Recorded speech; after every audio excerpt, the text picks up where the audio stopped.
हे guys, welcome और welcome back to my YouTube channel. तो guys, I hope आप सभी की प्रिपरेशन अच्छी चल रही होगी आपके आने वाले सभी एग्ज़ाम्स के लिए। आपका बंदी रक्षक का एग्ज़ाम होने वाला है, अधिशासी अधिकारी की भी आप तैयारी कर रहे होंगे। तो उसी क्रम में एक न्यू प्लेलिस्ट बनाई है उत्तराखंड करंट अफेयर 2023 के नेम से। तो आपको उस प्लेलिस्ट में सिर्फ़ और सिर्फ उत्तराखंड की करंट अफेयर्स के ऐसे नोट्स देखने को मिलेंगे जो कि आपके आने वाले एग्ज़ाम के लिए बहुत ज़्यादा इंपॉर्टेंट होने वाले हैं, क्योंकि ये नोट्स आपके 2023 के हैं। और मैं अपने नोट्स को ही आप लोगों के साथ शेयर कर रही हूँ, क्योंकि मैंने कोई भी इसमें एमसीक्यू टाइप क्वेश्चन नहीं बनाए हैं। सीधे सीधे जो मेरे खुद के नोट्स हैं वो ही आपको यहाँ पर मैं फ़ोटो खींच के आपको देती हूँ। और आप चाहें तो इसकी जो पीडीएफ है, अगर आपको चाहिए तो आप पीडीएफ टेलीग्राम ग्रुप से भी ले सकते हैं। ठीक है, आप कमेंट कर देना अगर आपको इसकी हार्ड कॉपी भी चाहिए होगी तो देखो, हम लोगों ने दो वीडियो देख ली है करंट अफेयर 2023 की, परसों और कल की। तो इन दोनों वीडियो में आपने देखा होगा कि हम हर नोट के साथ साथ उसके जो एक्स्ट्रा क्वेश्चन बन सकते हैं उनको भी हम डिस्कस करते हुए जा रहे हैं, ताकि हमारे उत्तराखंड करंट अफेयर के साथ साथ उत्तराखंड जीके का भी रिवीजन हो सके। ठीक है, तो आप वीडियो को ध्यान से देखना। चलिए वीडियो शुरू कर लेते हैं। तो देखिए, सबसे पहला जो हमारा टॉपिक है वो है केंद्रीय प्रदूषण नियंत्रण बोर्ड द्वारा जारी रिपोर्ट के आधार पर ई कचरा प्रबंधन में उत्तराखंड को कौन सा स्थान मिला है। तो देखिए, ई कचरा प्रबंधन में उत्तराखंड को दूसरा स्थान मिला है। साथ ही आपको जानना होगा कि पहला स्थान हरियाणा को मिला है, दूसरा स्थान उत्तराखंड को मिला है और तीसरा स्थान तेलंगाना को मिला है। तो अब हम जान लेते हैं कि ई कचरा प्रबंधन होता क्या है। तो ऐसे उपकरण जो विद्युत उपकरण कहलाते हैं, जैसे कि आपकी जो इलेक्ट्रॉनिक्स गैजेट्स होते हैं, like TV, radio, mobile phone, तो इन सभी का जब यूज़ आपका होता है, जो अंतिम समय पर पहुंच जाता है, तो इन सभी चीज़ों को हम रिसाइकल करते हैं। तो उसी का रिसाइकल मैनेजमेंट को ही हम ई कचरा प्रबंधन कहते हैं, जिसमें उत्तराखंड को दूसरा स्थान मिला है। यानी कि काफ़ी अच्छा प्रदर्शन रहा होगा हरियाणा के बाद उत्तराखंड का इन सभी प्रबंधन में। तो चलिए अब हम नेक्स्ट टॉपिक देखते हैं। तो आगे हमारा जो टॉपिक है उसमें हमें पूछा है कि उत्तराखंड में दिव्यांग बच्चों के लिए पहली स्टेम लैब का उद्घाटन कहाँ किया गया है। तो उत्तराखंड करंट अफेयर 2023 का एक इम्पॉर्टेंट क्वेश्चन होता है ये, क्योंकि दिव्यांग बच्चों के लिए पहली बार स्टेम लैब का उद्घाटन उत्तराखंड में किया गया है। तो वो किस ज़िले में, किस स्थान पर किया गया है। देहरादून इसका करेक्ट आंसर होगा, और देहरादून के लर्निंग ट्री स्कूल में स्टेम लैब को विकसित किया जा रहा है। देहरादून इसका करेक्ट आंसर हो जाएगा। अब देखिए, जो ये स्टेम लैब का उद्घाटन हो रहा है वो किस चीज़ के लिए हो रहा है, उसका उद्देश्य भी आपको पता होना चाहिए। तो इसका उद्देश्य है जो दिव्यांग बच्चे हैं उनमें विज्ञान तकनीकी का विकास करना, यानी कि वैज्ञानिक समझ को बढ़ावा देना ही इस लैब का उद्देश्य है। इसका उद्घाटन किया था डॉक्टर अनीता रावत ने, जो कि Uttarakhand science education and research centre की निदेशक भी हैं। तो इतना आपको पता होना चाहिए स्टेम लैब के बारे में। अब अगला जो टॉपिक है उसमें पूछा है जुलाई 2023 को गढ़वाल के नए कमिश्नर कौन नियुक्त किए गए हैं। इनका नाम आपको पता होना चाहिए, विनय शंकर पांडे। तो चलिए आगे बढ़ते हैं। अब अगला हमारा टॉपिक बनता है Akhil Bharatiya railway power lifting championship 2023 से। तो इसका आयोजन कहाँ किया गया पूछा है। तो उत्तराखंड में इसका आयोजन काशीपुर में किया गया है। काशीपुर आपको पता होगा उधम सिंह नगर जिले में आता है यह स्थान। तो काशीपुर को ही गो विशाण इसका पुराना नाम था, तो यहाँ से आपको याद आ जाएगा। काशीपुर में Akhil Bharatiya railway power lifting championship 2023 का आयोजन किया गया। अगला है उत्तराखंड में 17 अगस्त को अढूणी उत्सव का आयोजन किस जिले में किया गया था। तो 17 अगस्त के दिन अढूणी उत्सव मनाया गया उत्तराखंड में, और इसका आयोजन किया गया था उत्तराखंड के उत्तरकाशी जिले में। अब ये अढूणी उत्सव में होता क्या है, अगर आपको नहीं पता है तो आप जान लीजिए कि जो दूध से बने हुए जितने भी प्रोडक्ट्स होते हैं, जैसे कि दूध, दही, मक्खन, घी, छाछ, इस तरह की जो चीज़ें दूध से बनी हुई होती है, उसकी होली खेली जाती है उत्तरकाशी के दयारा बुग्याल में। दयारा बुग्याल यानी कि हरे भरे घास के मैदान, उत्तरकाशी में दयारा नाम का एक बुग्याल है। तो बुग्यालों में आपने पूरी लिस्ट पढ़ी होगी, उत्तरकाशी के बुग्यालों में दयारा बुग्याल शामिल होता है। तो यहाँ पर ही अढूणी उत्सव मनाया जाता है, जिसमें दूध से बने प्रोडक्ट से हम होली खेलते हैं। अब अगला है हमारा, उत्तराखंड के मुख्यमंत्री द्वारा 77वें स्वतंत्रता दिवस के अवसर पर कितने पुलिस अधिकारियों को मुख्यमंत्री सराहनीय सेवा पदक से नवाजा गया है? तो टोटल 5 ऐसे व्यक्ति हैं उत्तराखंड के जो कि पुलिस अधिकारी हैं और इनको मुख्यमंत्री पुष्कर सिंह धामी द्वारा 77वें स्वतंत्रता दिवस पर मुख्यमंत्री सराहनीय सेवा पदक दिया गया 5 पुलिस अधिकारियों को। अगला है हमारा, कनाडा में आयोजित world police and fire games में कंपाउंड वर्ग में किसने 2 स्वर्ण पदक जीते हैं? इंपॉर्टेंट क्वेश्चन है। 2 स्वर्ण पदक हमारे ही उत्तराखंड के बागेश्वर के मूल निवासी संतोष कुमार जी ने तीरंदाजी में जीते हैं।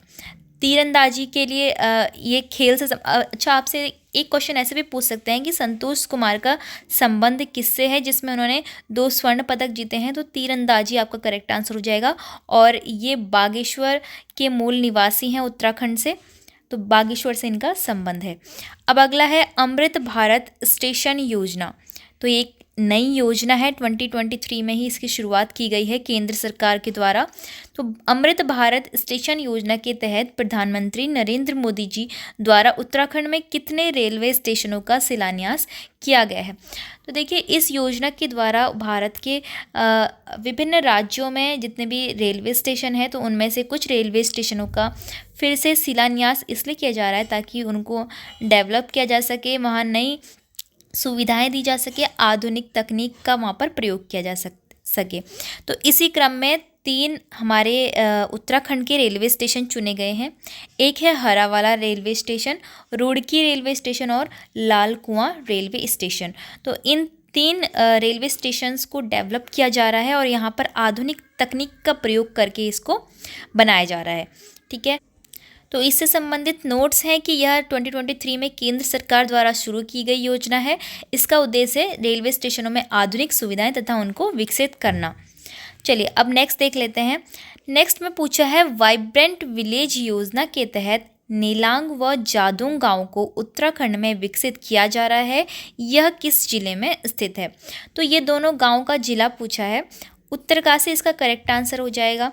अब आपको कैसे पता चलेगा? तो आपने नेलंग नाम सुना होगा दर्रों में, जब आपने उत्तराखंड के दर्रे पढ़े होंगे हर जिले के, तो उसमें उत्तरकाशी और आपका तिब्बत, तो उत्तरकाशी और चीन तिब्बत के मध्य में जो ये दर्रा है नेलंग दर्रा, साथ में सांग चोकला दर्रा, ठीक है, मूलिंगला, तो ये सभी आपने यहाँ पर पढ़े होंगे। उत्तरकाशी और तिब्बत के बीच के दर्रे, दर्रे क्या होते हैं? दो पहाड़ों के बीच के रास्ते होते हैं जिनसे जाया जा सकता है। ठीक है, तो उत्तरकाशी और तिब्बत के बीच में है नेलंग दर्रा, और नेलंग व जादूंग गाँव को वाइब्रेंट विलेज योजना के तहत विकसित किया जा रहा है। अब ये वाइब्रेंट विलेज योजना क्या है?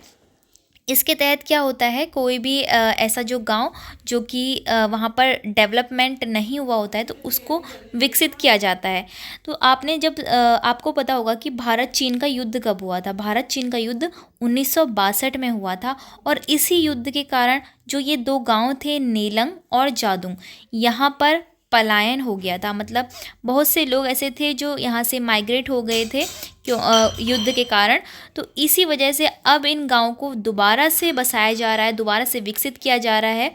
तो इस वजह से ये वाइब्रेंट विलेज योजना यहाँ पर लागू की गई है। तो उत्तरकाशी इसका करेक्ट आंसर हो जाएगा। अब अगला देखते हैं, उत्तराखंड के किस व्यक्ति को राष्ट्रीय भू विज्ञान पुरस्कार 2022 से सम्मानित किया गया है? तो भारत का जो खान विभाग होता है, तो उसके द्वारा ही राष्ट्रीय भू विज्ञान पुरस्कार दिया जाता है। तो उसमें डॉक्टर हरीश बहुगुणा जी को राष्ट्रीय भू विज्ञान पुरस्कार से सम्मानित किया गया है, जो कि 2022 वाला ये पुरस्कार है। लेकिन दिया ये 24 जुलाई 2023 को हमारी माननीय राष्ट्रपति महोदय द्रौपदी मुर्मू जी द्वारा दिया गया है। तो इसलिए हमको इसको याद रखना है, 24 जुलाई 2023 को भू विज्ञान, राष्ट्रीय भू विज्ञान पुरस्कार 2022 डॉक्टर हरीश बहुगुणा जी को दिया गया है। अब अगला हमारा क्वेश्चन है, समान नागरिक संहिता, जिसको हम कहते हैं यूनिफॉर्म सिविल कोड। तो इस हेतु उत्तराखंड सरकार द्वारा गठित कमेटी के अध्यक्ष कौन है? तो फ्रेंड्स, उत्तराखंड में भी जल्द ही आपकी उत्तराखंड सिविल कोड लागू होने वाला है, तो इसलिए एक कमेटी का गठन हमारी उत्तराखंड सरकार द्वारा किया गया है, जिसमें कि अध्यक्ष बनाए गए हैं जस्टिस रंजना देसाई जी को। तो ये आपका बहुत ही ज़्यादा इम्पोर्टेंट क्वेश्चन है, मोस्ट इम्पॉर्टेंट क्वेश्चन आप इसको कह सकते हैं।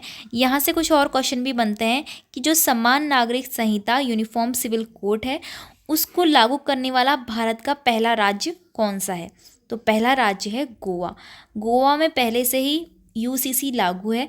यूसीसी होता क्या है? यूसीसी में जितने भी पूरे भारत देश के लोग होते हैं, उन सभी के लिए एक कानून होता है। किसी भी जाति या धर्म के आधार पर कानून अलग अलग नहीं होते हैं, ठीक है। सभी के लिए एक समान कानून बन जाता है।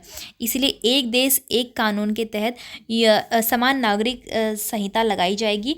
और अगर हम संविधान में देखें तो इस बात का उल्लेख आर्टिकल 44 में किया है, और ये भी बहुत ज़्यादा इम्पॉर्टेंट है, ठीक है। आपसे क्वेश्चन में पूछ सकते हैं कि उत्तराखंड सिविल कोड का प्रावधान किस अनुच्छेद में किया गया है? तो आपको बताना है आर्टिकल 44 में यूसीसी का प्रावधान है।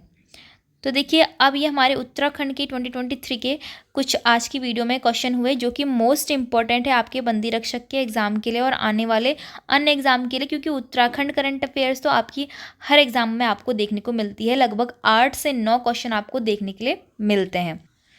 तो करंट अफेयर पढ़ने से आपका ये होता है कि आपकी जो उत्तराखंड जीके है वो भी रिवाइज होते रहती है, साथ साथ आपको उत्तराखंड के बारे में नॉलेज मिलती रहती है, जो आपके आने वाले एग्ज़ाम के लिए इम्पोर्टेंट हो जाती है। और सबसे बड़ी बात यह है कि आपको अपनी करंट अफेयर्स का रिवीजन करना है। जितने भी करंट अफेयर्स मैंने अभी प्लेलिस्ट में लगभग 3 वीडियोस अपलोड कर दी है, जो कि उत्तराखंड करंट अफेयर 2023 वाली प्लेलिस्ट में आपको मिल जाएंगी। तो वहाँ से आप उत्तराखंड की करंट अफेयर को नोट कीजिए, उसको बार बार रिवाइज़ करते रहें, ताकि आपके आने वाले एग्ज़ाम के लिए वो ईजी हो जाए। तो अब आगे जितनी भी करंट अफेयर बनती रहेंगी, आपके बंदी रक्षक के एग्ज़ाम तक इस सीरीज़ को कंटिन्यू रखेंगे, और प्लेलिस्ट में ही सारी वीडियो आपको मिलती रहेंगी। सो फ्रेंड, आई होप आप सभी के लिए वीडियो इन्फॉर्मेटिव रही होगी। अगर वीडियो आपको पसंद आई तो वीडियो को लाइक, शेयर और चैनल को सब्सक्राइब जरूर कीजिएगा।